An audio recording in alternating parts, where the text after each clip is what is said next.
Welcome to my YouTube channel set study point by Girish Chandra Seth. आज का topic है बादल का फटना। ये कई परीक्षाओं में आ चुका है। बादल का फटना पे लॉन्ग क्वेश्चन भी आ चुका है और शॉर्ट क्वेश्चन भी आ चुका है। तो बादल का फटना क्या होता है, इसको आप आज इस वीडियो के माध्यम से जानने की प्रयास करिए। बादल का फटना एक प्राकृतिक आपदा है जो अचानक भारी बारिश के कारण होती है। ये घटना मुख्य रूप से पहाड़ी क्षेत्रों में देखी जाती है। ये मानव जीवन और संपत्ति के लिए भी गंभीर खतरा बनती है। बादल फटने की घटना बहुत ही तीव्र होती है और ये केवल कुछ मिनट से लेकर 2-3 घंटे तक हो सकती है। इस दौरान 100 mm से अधिक वर्षा 1 घंटे में ही हो सकती है। इस पानी को धरती अवशोषित नहीं कर पाती है, जिससे अचानक बाढ़ आ जाती है। बादल फटने का वैज्ञानिक परिप्रेक्ष्य क्या है? बादल फटने से तात्पर्य होता है कि वायुमंडल में जलवाष्प की अत्यधिक मात्रा एक छोटे क्षेत्र में केंद्रित हो जाती है और अचानक भारी वर्षा के रूप में गिरती है। बादल फटने की प्रक्रिया क्या है? नमी का संचय। गर्मी के कारण हवा में नमी बढ़ती है और ऊंचाई वाले क्षेत्रों में पहुंचकर ठंडी हो जाती है और ये ठंडी हवा जो है घनीभूत होकर बादल बन जाती है।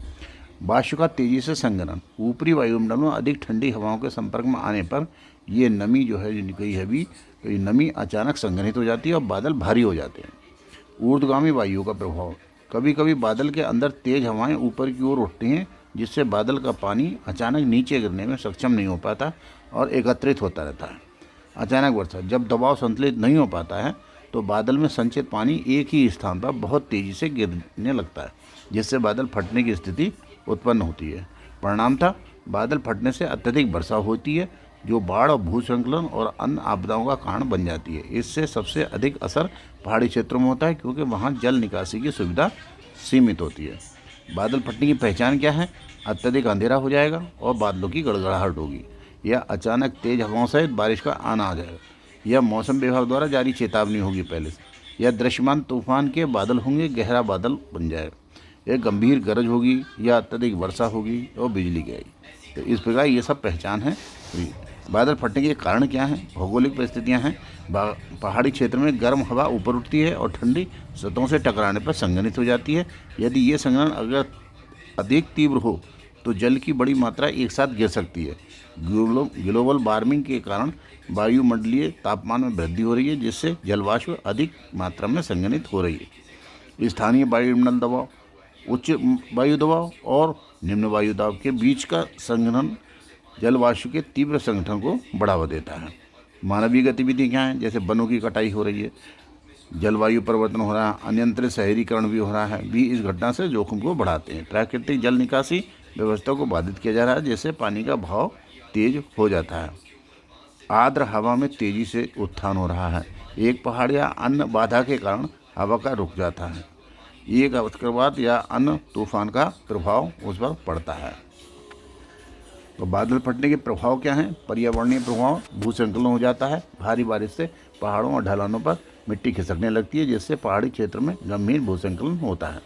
नदी का उफान आता है। जल प्रवाह तेज होने से नदियाँ और धाराएँ उफान पड़ती हैं, जिससे बाढ़ आ जाती है।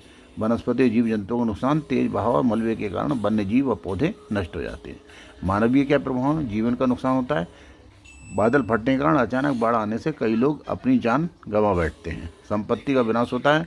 मकान, सड़कें, पुल का क्षतिग्रस्त हो जाना सामान्य बात है। आर्थिक नुकसान। खेतों, व्यापार और बुनियादी ढांचे पर इसका भारी असर पड़ता है। समुदाय और समाज पर क्या असर पड़ता है? पुनर्वास की समस्या हो जाती है। विस्थापित लोगों को पुनर्वास के लिए संघर्ष करना पड़ता है। जल जनित रोग हैं। गंदे पानी, बाढ़ के कारण डेंगू, मलेरिया जैसे अन्य रोग फैल जाते हैं। बचाव के क्या उपाय हैं? सतर्कता रखनी चाहिए। संरक्षण उपाय के जल प्रणाली। बाढ़ से बचने के लिए उचित जल निकासी प्रणाली का निर्माण होना चाहिए। पुनर्वास और प्रशिक्षण। जोखिम क्षेत्र के लोगों को आपातकालीन स्थिति के लिए तैयार रखना चाहिए। अपने मोबाइल फ़ोन को चार्ज रखना चाहिए ताकि आप आपातकालीन स्थिति में संपर्क में रह सकें। कमरे के अंदर रहें। सभी खिड़कियां और दरवाजे बंद कर लें। उस स्थान से भी दूर हैं जहां बाढ़ का खतरा हो सकता है। मौसम पूर्वानुमान। सटीक मौसम और पूर्वानुमान के लिए एडवांस तकनीकों का उपयोग किया जाना चाहिए। आपदा प्रबंधन एनडीआरएफ की स्थितियाँ आपातकालीन स्थितियों में निपटने के लिए तैयार रहता है। वनीकरण अभियान। वनों की कटाई को रोकने और हरित क्षेत्र बढ़ाने के लिए पहल की जा रही है। उदाहरण भारत में घटनाएं हैं, जैसे भारत में बादल फटने की घटनाएं मुख्य रूप से हिमालयी क्षेत्र, उत्तराखंड, हिमाचल प्रदेश, जम्मू कश्मीर और लद्दाख में होती हैं।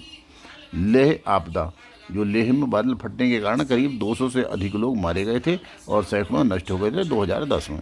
केदारनाथ त्रासदी 2013 में हुई थी। उत्तराखंड के केदारनाथ में भारी बारिश और बादल फटने से हजारों लोगों की जान चली गई थी और व्यापक विनाश हुआ था।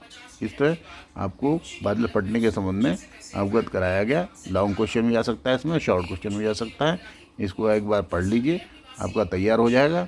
ज़्यादा रटने की आवश्यकता नहीं है। वीडियो आपको अच्छा लगा हो, जानकारी अच्छी लगी हो तो आप इसको लाइक करिए, कमेंट करिए, शेयर कीजिए। नए हैं तो सब्सक्राइब कीजिए। सब्सक्राइब करने से आपको इसी प्रकार के कंटेंट, बेस्ट कंटेंट आपको भविष्य में प्राप्त होते रहेंगे। जय हिंद, जय भारत।